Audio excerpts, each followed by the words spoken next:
ఒక్కసారి కొమ్మూరి గోల్డ్ కి కాల్ చేయండి. తాకట్లో ఉన్న మీ బంగారాన్ని విడిపించి మార్కెట్ ప్రైస్ కి వాళ్ళు కొనుక్కుని మిగతా డబ్బులు మీకు ఇచ్చేస్తారు. హాయ్ హలో నమస్తే, నేను మీ కట్టా కార్తిక్. పాకిస్తాన్ ఆర్మీ చీఫ్ మునీర్ ఎక్కడా? Pakistan army chief Munir missing. ఇది మన దేశంలో ఉన్న వార్తా కథనాన్ని చెప్పట్లేదు. పాకిస్తాన్ మీడియా కూడా ఇది కథనాలుగా ప్రచురిస్తూ ఉంది. ఇంటర్నేషనల్ మీడియా కూడా దీన్ని కథనాలుగా పొందుపరుస్తూ ఉంది. ఇప్పుడు మునీర్ ఎక్కడున్నాడు? ఇప్పుడు ఒక సమాచారం ఏంటంటే, తన కుటుంబాన్ని విదేశాలకు పంపించి, అంటే పాకిస్తాన్ నుంచి వేరే దేశాలకు పంపించి తను కూడా వేరే దేశాలకు వెళ్ళిపోయాడు. యుద్ధమన్నాడు, సిద్ధమన్నాడు, కాశ్మీర్ మా నరమన్నాడు, హిందువులు వేరు, ముస్లింలు వేరు, పాకిస్తాన్ వేరు, ఈ భారతదేశం వేరు, భారతదేశం మాకు శత్రు దేశం, భారతదేశంతో యుద్ధానికి సై అని చెప్పేసి రకరకాల కాంట్రవర్సీ కామెంట్స్ చేసినటువంటి మునీర్ ఇప్పుడు ఎక్కడున్నాడు? ఏ కలుగులో దాక్కున్నాడు? ఎందుకని దాక్కున్నాడు? సరే, మునీర్ ఎందుకు దాక్కున్నాడో చెప్పాలి అంటే మీకు చరిత్రలో ఉన్నటువంటి ఒక విషయాన్ని చెప్పాలి. హిట్లర్ విషయం తెలుసు కదా మీకు. హిట్లర్ అక్కడ ఉన్నటువంటి ఆర్మీని పెద్ద ఎత్తున రెచ్చగొట్టి ఆ రోజు ప్రపంచ యుద్ధానికి కారకుడైనటువంటి ఒక వ్యక్తి. హిట్లర్ అనేటువంటి ఒక నిరంకుశమైనటువంటి వ్యక్తి చరిత్రలో. అతను మన మనోభావాలని వాడుకుంటున్నాడు, భావోద్వేగాన్ని వాడుకుంటున్నాడు ఒక స్థాయి దాటిన తర్వాత గమనించారు అక్కడ దేశ ప్రజలు. కొన్నాళ్ళ పాటు హిట్లర్ చెప్పినట్టు విన్నారు. హిట్లర్ ఉపన్యాసాలు లొంగిపోయారు. రోమాలు నిక్క పొడిచి దేశభక్తితో యుద్ధం చేశారు. కానీ ఒక స్టేజ్ దాటిన తర్వాత హిట్లర్ యొక్క దుర్బుద్ధిని అర్థం చేసుకున్నారు. హిట్లర్ యొక్క కుటిని నీతిని అర్థం చేసుకున్నాడు. హిట్లర్ యొక్క నిరంకుశత్వాన్ని అర్థం చేసుకుని సొంత సైనికులే, సొంత బాడీ గార్డ్లే హిట్లర్ని కాల్చి చంపారు. సొంత సైనికులే హిట్లర్ని కాల్చి చంపారు. ఇవాళ ఇప్పుడు మునీర్ పరిస్థితి కూడా అదేనా? అందుకే పారిపోయాడా అంటే అవును అనేటువంటి సమాధానాలు వినిపిస్తున్నాయి. మీకు చాలా క్లియర్గా గత కొన్ని రోజులుగా పాకిస్తాన్లో ఏం జరుగుతుందో ఎక్స్ప్లెయిన్ చేసే ప్రయత్నం చేస్తాను. ఇప్పటి వరకు యుద్ధం అని ప్రకటన వచ్చిన తర్వాత యుద్ధానికి సిద్ధంగా ఉండాలని పాకిస్తాన్ ప్రైమ్ మినిస్టర్ కానీ, ఈ పాకిస్తాన్ ఆర్మీ చీఫ్ కానీ గతంలో వ్యాఖ్యలు చేసినటువంటి మరొక క్షణం నుంచి పాకిస్తాన్ ఆర్మీలో రిజైన్ స్టార్ట్ అయినాయి. 1450 మంది ఇప్పటివరకు రిజైన్ చేశారట. తర్వాత 250 మంది ఆఫీసర్లు రిజైన్ చేశారట. అంటే 1450 మంది జవాన్లు, 250 మంది ఆఫీసర్లు. గతంలో మనం టీవీలో మా పవన్ కూడా ఒక వీడియో చేశాడు పర్టికులర్గా దీని మీదే. పాకిస్తాన్ ఆర్మీలో పాకిస్తాను అంతర్గత కలహాలని పేరుతో చేశాడు. వాళ్ళు పెట్టినటువంటి లెటర్ను కూడా చాలా క్లియర్గా పొందుపరిచాడు. ఏది పాకిస్తాన్ ఆర్మీ జవాన్లు పాకిస్తాన్ ఆర్మీ చీఫ్కి రాసిన లెటరు. మరి ఈ లెటర్ చదవడానికి ఆర్మీ చీఫ్ ఎక్కడ ఉన్నాడు అసలు ఇప్పుడు? అంటే పాకిస్తాన్ ఆర్మీలో తిరుగుబాటు జరుగుతూ ఉంది, పాకిస్తాన్లో తిరుగుబాటు జరుగుతూ ఉంది.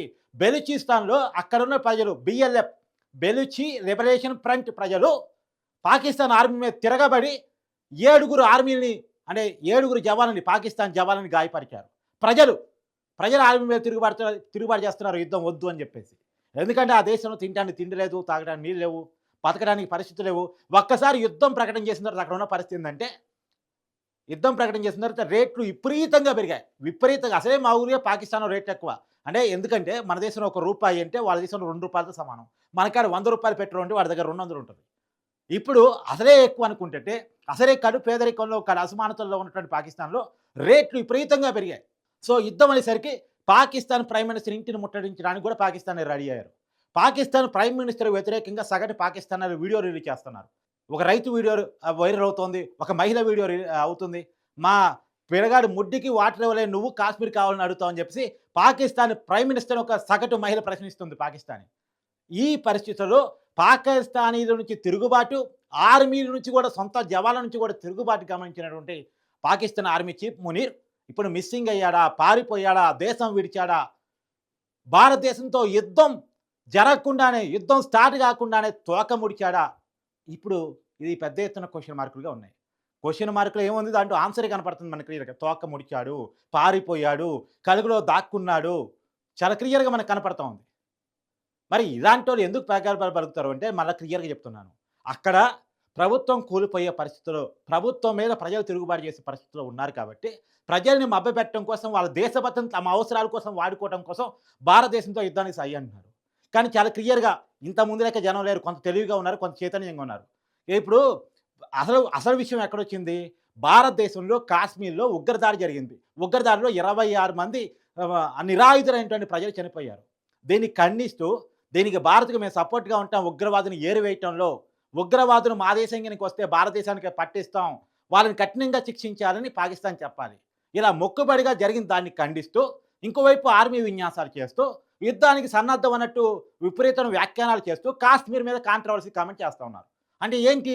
ఈ ఉగ్రవాదుల వెనకాల ఉంది పాకిస్తానే అని అర్థమయ్యేలా లేదా? పాకిస్తాన్ మొదట్లో అనుకుంది అమెరికా ఆయుధాలు సప్లై చేద్దాం అనుకుంది. కానీ అమెరికా నుంచి పెద్ద ఆశించే సాయం రావట్లే. ఇప్పుడుంది ట్రంప్. తర్వాత బ్రిటన్ నుంచి రావట్లే.